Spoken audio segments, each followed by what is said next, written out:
అందరికీ నమస్కారం. ఈ వీడియోకి స్వాగతం. ఈ వీడియోలో మనం కాగ్నిటో ఎలా స్టాక్ బిల్డ్ చేయాలనేది తెలుసుకుందాం. దానికన్నా ముందు మనం అసలు కాగ్నిటో అనేది ఎలా పనిచేస్తుంది అనేది తెలుసుకుందాం. AWS కాగ్నిటో మన అథెంటికేషన్ ఆథరైజేషన్ ఫ్లో కోసం ఈ కాగ్నిటోని యూజ్ చేస్తున్నాము. సో దీంట్లో కోర్ కాన్సెప్ట్లు ఏంటంటే మనకి యూజర్ పూల్ అనేది ఉంటుంది. సో యూజర్ పూల్ ఏమేం చేస్తుంది అంటే ఇది మనకి సెంట్రల్ అథెంటికేషన్ సర్వీస్ మనకి యాక్చువల్గా AWSలో స్టోర్ ద యూజర్ క్రెడెన్షియల్స్ని స్టోర్ చేస్తుంది, యూజర్స్ అకౌంట్స్ని మేనేజ్ చేస్తుంది, పాస్వర్డ్ పాలసీస్ని ఎన్ఫోర్స్ చేస్తుంది, అలాగే యూజర్ గ్రూప్స్ని, అలాగే generate the JWT token. So ఈ ఆల్ యాక్టివిటీస్ కూడా యూజర్ పూల్ అనేది చూసుకుంటుంది. అయితే మనము యూజర్ పూల్తో పాటు యాప్ క్లయింట్ క్రియేట్ చేయాలండి. యాప్ క్లయింట్ అంటే మనం అనుకున్నట్టుగా ఫ్రంట్ ఎండ్ కాదండి. సో ఇది AWSకి మనకి ఒక బ్రిడ్జ్ లాగా, బ్రిడ్జ్ బిట్వీన్ మన app and pool. App in the sense మన అప్లికేషన్, మనం క్రియేట్ చేసే అప్లికేషన్ ఏదైతే ఉందో ఆ అప్లికేషన్కి నెక్స్ట్ యూజర్ పూల్కి ఈ రెండింటికి మధ్యన బ్రిడ్జ్ లాగా యాక్ట్ చేస్తుంది యాప్ క్లయింట్. ఓకే, దీన్ని కూడా క్రియేట్ చేయాలండి. సో ఈ యాప్ క్లయింట్ బీ ఆఫ్ అస్, మన బదులుగా ఇది దీంతో డైరెక్ట్గా ఇంటరాక్ట్ అవుతుంది అనమాట.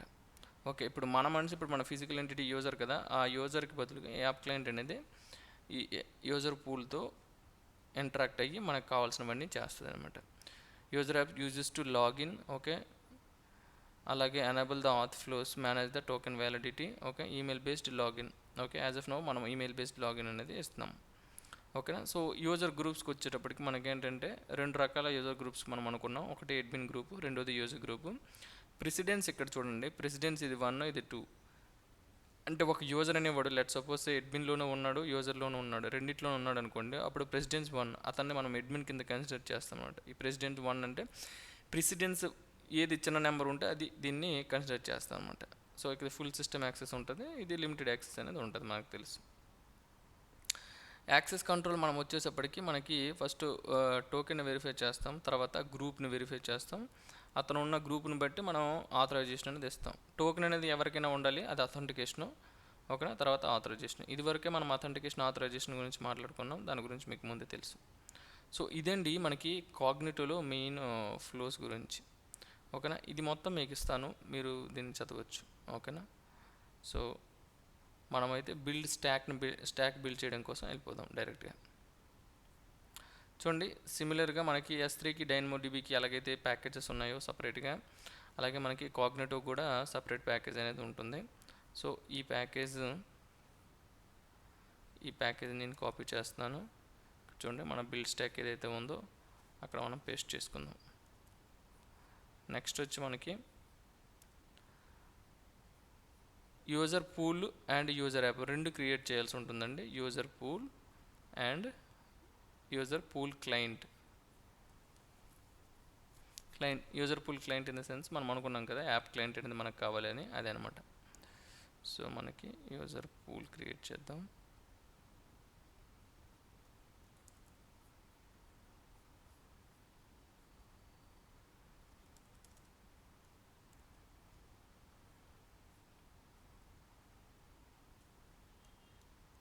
ఒక నిమిషం.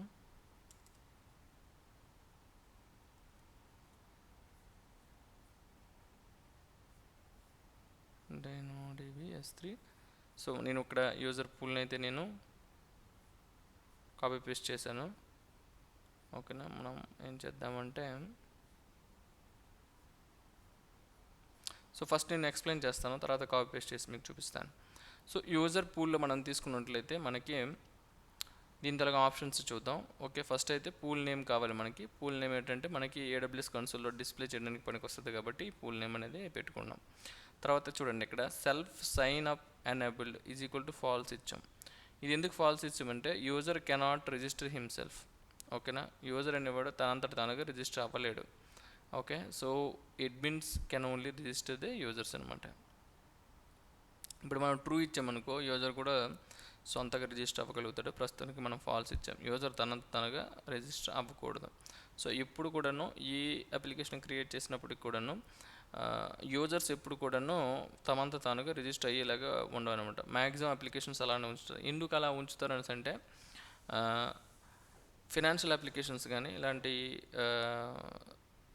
బిల్డింగ్కి సంబంధించిన అప్లికేషన్ కానీ కన్స్ట్రక్షన్ సంబంధించిన అప్లికేషన్ కానీ ఏదైనా సరే ఓనర్ ఇప్పుడు ఎలా అనుకుంటారు థింక్ చేస్తారు అంటే తన కింద పనిచేసే ఎంప్లాయీస్ ఎవరైతే ఉంటారో వాళ్ళు అకౌంట్స్ ఏవైతే ఉంటాయో యూజర్ అకౌంట్స్ కానీ మీరు ఏ కంపెనీలో పనిచేసినట్లయితే మీకు కావాల్సిన అకౌంట్స్ కానీ ఈమెయిల్స్ కానీ అన్నీ కూడాను కంపెనీ వాళ్ళు క్రియేట్ చేస్తారు. మీకు ఇది ఆల్రెడీ తెలిసే ఉంటుంది. సో ఆ రకంగా మీరు దీన్ని అర్థం చేసుకునే ప్రయత్నించండి. So next sign in method చూడండి. మనం ఈమెయిల్ యూస్ చేసి సైన్ ఇన్ అనేది ఇస్తున్నాము. Email is equal to true. చాలామంది యూజర్ నేమ్ ఫోన్ నెంబర్ కూడా ఇస్తున్నారు ఈ మధ్యన. But email is best practice, జనరల్గా మనకు తెలిసిన ప్రాక్టీస్. బట్ ఇప్పుడు కొంచెం చాలామంది ఏంటంటే అన్నిటికీ ఫోన్ నెంబర్ వాడడం అనేది అలవాటు చేస్తున్నారు. బట్ యూ కెన్ గివ్ అంటే ఆప్షన్ కూడా ఉంది కాగ్నిటివ్లో. మనకి యూజర్ నేమ్ కూడా ఇవ్వచ్చు, ఫోన్ నెంబర్ కూడా ఇవ్వచ్చు. ఓకే, ప్రస్తుతానికైతే మనం ఈమెయిల్ ఇస్తున్నాం. So user profile attributes. Okay, user profile యాట్రిబ్యూట్స్లో మనకి చాలా రకాల యాట్రిబ్యూట్స్ అనేవి ఉంటాయి. సో మెయిన్గా మనకి ఈమెయిల్ కావాలి, required field true, mutable true అనేసి అంటే ఏంటంటే మనకి ఎప్పుడైనా యూజర్ ఈమెయిల్ మార్చుకోవాలనుకుంటే మార్చుకోవచ్చు. అలాగే ఫుల్ నేమ్, ఓకేనా, ఫుల్ నేమ్ కూడా ఇవ్వచ్చు. ఇందులో చాలా రకాల యాట్రిబ్యూట్స్ ఉంటాయి. మనం అన్ని యాట్రిబ్యూట్స్ మనం డిస్కస్ చేయట్లేదు, ఓన్లీ 2 యాట్రిబ్యూట్స్ ప్రస్తుతానికి మనకు అవసరమైనవి మాత్రమే డిస్కస్ చేస్తున్నాం. Next password policy. ఇది చాలా ఇంపార్టెంట్ అండి. మనకి పాస్వర్డ్ పాలసీ ఎంత కాంప్లెక్స్గా మనం పెట్టుకుంటాం అనేది దాన్ని బట్టి మనం సెక్యూర్గా ఉండొచ్చు అనమాట. జనరల్గా మనకి 8 లెంత్ ఉంటుంది మినిమం. ఇది minimum requirement. Lower case letter, upper case letter, digit, next symbol ఉండాలి. సో ఇది పాస్వర్డ్ తల policy. Next account recovery. So account recovery ఏం చేస్తానంటే లెట్ సపోజ్ యూజర్ అనేవాడు తన పాస్వర్డ్ మర్చిపోయాడు అనుకో. సో ఫర్గెట్ పాస్వర్డ్ కొడితే ఒక రికవరీ మెయిల్ అనేది వెళ్తుంది. ఆ రికవరీ మెయిల్ యూస్ చేసి he can login. Okay, removal policy ఇది ఉంది కదా, ఇదేంటంటే సీడీకే మనం డిస్ట్రాయ్ చేసేటప్పుడు యూజర్ పూల్ అనేది డిలీట్ అయిపోకుండా ఉండడం కోసం ఇది రిటైన్ పెట్టాను. ఓకేనా, సో ప్రొడక్షన్లో ఇది మనకి ఇంపార్టెంట్ అవుతుంది.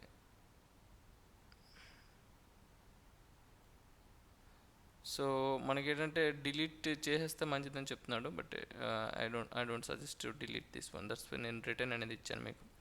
సో యూజర్ పూల్ క్లయింట్ ఇప్పుడు మనం చెప్పుకున్నాం కదా, మనకి యూజర్ పూల్ ఉండాలి, దాన్ని కాల్ చేయడానికి మనకు యాప్ క్లయింట్ కూడా ఉండాలి, అప్పుడే మనం దాంతో ఇంటరాక్ట్ అవ్వగలుగుతామని. సో ఆ పూల్ క్లయింట్ కూడా మనం క్రియేట్ చేస్తున్నాం.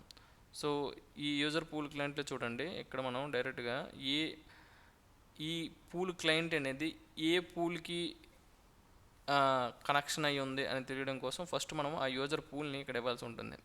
సో మనం ఇక్కడ ఏదైతే యూజర్ పూల్ డిఫైన్ చేసామో ఆ యూజర్ పూల్ని చూడండి ఇక్కడ నేను ఇచ్చాను. సో ఇది అనమాట రెండింటిని లింక్ చేస్తున్నాం అనమాట. ఓకేనా, ఒక యూజర్ పూల్కి ఒక యాప్ క్లయింట్ అనేది మనం క్రియేట్ చేసుకుని దాని ద్వారా మనం అనేది యాక్షన్స్ అనేది చేస్తాం. నెక్స్ట్ ఆత్ ఫ్లోస్ చూడండి, ఇక్కడ user app client name, pool client name, దీనికి కూడా ఒక నేమ్ ఇచ్చుకోవచ్చు. AWS కన్సోల్లో మనం బెటర్గా డిఫైన్ చేసుకోవడానికి చూడడానికి. ఓకేనా, అథెంటికేషన్ మెథడ్ ఎనేబుల్డ్. ఇది చూడండి, ఆత్ ఫ్లోలో మనం చూసుకున్నట్లయితే user password is equal to true. So user అనేవాడు ఈమెయిల్ పాస్వర్డ్ రెండింటిని సెండ్ చేస్తాడు. రెండింటిని సెండ్ చేస్తే మనకి ఆ తర్వాత లాగిన్ అనేది అవుతుంది. Next secure remote password. Secure protocol password never send in plain text. User SRP is equal to true. So ఇదేంటంటే మనకి పాస్వర్డ్ ఎప్పుడు కూడా ప్లెయిన్ టెక్స్ట్లో వెళ్ళకుండా ఓకేనా ఒక గిబ్రిష్ వాల్యూ అనేది వస్తుంది అనమాట. సో ఇది మొబైల్ యాప్స్లో, వెబ్ యాప్స్లో ఎక్కువ రికమెండ్ చేస్తారనమాట. ఇది చూడండి, admin user password is equal to true. So మనకి back end server to server మనం అథెంటికేషన్ చేసేటప్పుడు మాత్రం అడ్మిన్ యూజర్ పాస్వర్డ్ యూస్ చేసుకుని అథెంటికేషన్ చేయొచ్చు. దానికి కూడా మనం అలౌబుల్ ఇచ్చాం. నెక్స్ట్ వచ్చి యాక్సెస్ టోకెన్. ఓకే, దీని గురించి మీకు తెలిసి ఉంటుంది. యాక్సెస్ టోకెన్ 1 గంట వరకు మనం టోకెన్ ఎక్స్పైర్ అవ్వకుండా ఉంటుంది. గంట అయిపోయిన తర్వాత మనకి ఏం చేయాలంటే టోకెన్ మళ్ళీ రీజనరేట్ చేయాలి. ఇక్కడ రీఫ్రెష్ టోకెన్ ఉంది చూడండి, దీన్ని యూస్ చేసి యాక్సెస్ టోకెన్ మళ్ళీ రీజనరేట్ చేయొచ్చు. ఓకేనా, చాలామంది ఎస్పెషల్లీ ఫినాన్స్ అప్లికేషన్స్లో వర్క్ చేసేటప్పుడు ఏంటంటే ఈ రీఫ్రెష్ టోకెన్ని అంతగా సజెస్ట్ చేయరు, ఓకే, రికమెండ్ చేయరు. ఎందుకు రికమెండ్ చేయరు అంటే రీఫ్రెష్ టోకెన్ ఉంటే ప్రతిసారి లెట్ సపోజ్ యాక్సెస్ టోకెన్ కానీ థెఫ్ట్ అయిపోయింది అనుకోండి, 1 గంట వరకు థెఫ్ట్ చేసిన వాడు హ్యాకర్ అయిన వాడు యాక్సెస్ చేస్తాడు. అదే రీఫ్రెష్ టోకెన్ థెఫ్ట్ అయిపోతే ఆడు ఒక 30 రోజుల వరకైనా దీనికి ఛాన్స్ ఉంటుంది. ఆడు ఫుల్‌గా లాగేస్తాడనమాట. అయితే ఎంటర్‌టైన్‌మెంట్ అప్లికేషన్స్ కానీ ఓకే. మనీ రిలేటెడ్ అప్లికేషన్స్ ఏవైతే ఉండవో అందులో మనం ఇది ఇచ్చుకుంటే బెస్ట్. ఎందుకంటే రిఫ్రెష్ టోకెన్ ఇవ్వడం వల్ల యూజర్‌కి బెస్ట్ ఎక్స్‌పీరియన్స్ అనేది ఉంటదనమాట. ఎందుకంటే వాడు ప్రతిసారి యూజర్ నేమ్, పాస్‌వర్డ్ ఎంటర్ చేయాల్సిన లేదు. ఇది ఆటోమేటిక్‌గా రిఫ్రెష్ అయిపోతూ ఉంటది. మీరు ఇప్పుడు మనం చూసినట్లయితే మనకి చూడండి ఏ వెబ్‌సైట్‌లో అయినా మనం ఎంటర్‌టైన్‌మెంట్ అప్లికేషన్ చేస్తే ప్రతిసారి మనం వెళ్లి లాగిన్ అవ్వాల్సిన అవసరం లేదు. ఆల్రెడీ మన సెషన్ ఉంటుంది, అది రిఫ్రెష్ టోకెన్ ఆల్రెడీ జనరేట్ చేస్తూ ఉంటుంది. So we can keep on doing the entertainment channels and everything. But especially subscriptions కానీ, నెక్స్ట్ బ్యాంక్ అప్లికేషన్స్లో కానీ, నెక్స్ట్ మీరు ఏదైనా ఫైనాన్షియల్ ఈ కామర్స్ ఇలాంటి దీంట్లో ఏంటంటే మనకి టోకెన్ అనేది ఎక్స్పైర్ అయిపోతూ ఉంటుంది. మనం మళ్ళీ లాగిన్ అవ్వాల్సి ఉంటుంది. Next generate the secret is equal to falls. మనం యాక్చువల్లీ ఈ అప్లికేషన్ క్రియేట్ చేస్తుంది మనం మెయిన్ అప్లికేషన్ ఏదైతే బిల్ ట్రాకర్ అప్లికేషన్ ఏదైతే ఉందో అందులో లాగిన్ అవ్వడం కోసం. అంతేకాని మనం దీంతో క్లయింట్ ఐడి సీక్రెట్ జనరేట్ చేయడం కోసం కాదు. సో మనం ప్రోగ్రామాటిక్ యాక్సెస్ అనేది ఎటువంటి యాక్సెస్ కూడా ఇవ్వట్లేదు మనం ఇప్పుడు క్రియేట్ చేసే యూజర్కి. అందుకే generate secrets is equal to falls అని ఇచ్చాను. సో ఇకపోతే ఇది అనమాట. So next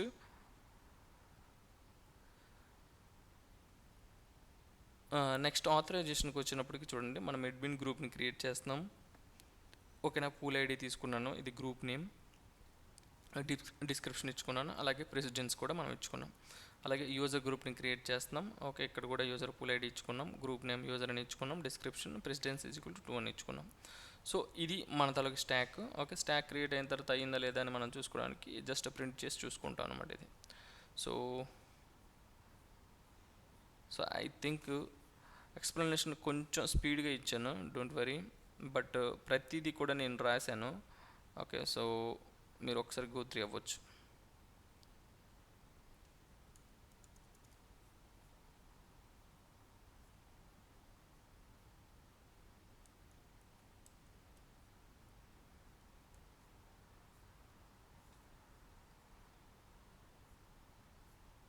okay, there is an issue. Cognitive user pool. What is this?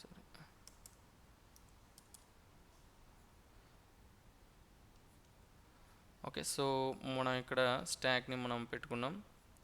So again మనం సింథసిస్ అనే కమాండ్ మనం రన్ చేసుకుంటాం, అది మనకు తెలుసు. సిడికి సింత్ కమాండ్ కానీ మనం రన్ చేసుకున్నట్లయితే మనకి బ్లూ ప్రింట్ అనేది క్రియేట్ అవుతుంది. చూడండి అక్కడ డైనమోడిబి S3 దీంతో పాటుగా cognitive user pool ID, app client ID ఈ రెండు కూడా క్రియేట్ అయినాయి. ఓకేనా, సో మీరు ఇక్కడ స్టాక్ని కనుక మీరు చెక్ చేసినట్లయితే ఇది కొంచెం పెద్ద స్టాక్ వస్తుంది. బకెట్ ఇక్కడ చూడండి. So we created the user pool priority 1. Okay, account recovery, so ఇది అడ్మిన్ కోసం. అలాగే ఈమెయిల్ వెరిఫికేషన్. ఓకే, మన పాలసీస్ ఏవైతే ఉన్నాయో password policies, next schemas. Okay, అలాగే మనకి యూజర్ పూల్ నేమ్. ఓకేనా, సో దీని తల పాలసీస్ ఇక్కడ చూడండి, profile, phone number, email, upon ID. Okay, so ఈ విధంగా మనకి ఐడి టోకెన్. ఓకే, సో నేను ఏవైతే ఇచ్చానో అవన్నీ కూడా మీరు ఇక్కడ వెరిఫై చేయొచ్చు. ఇదండి ఈ వీడియో. నెక్స్ట్ వీడియోలో ఇంకొక స్టాక్ అనేది క్రియేట్ చేద్దాం. Thank you for listening.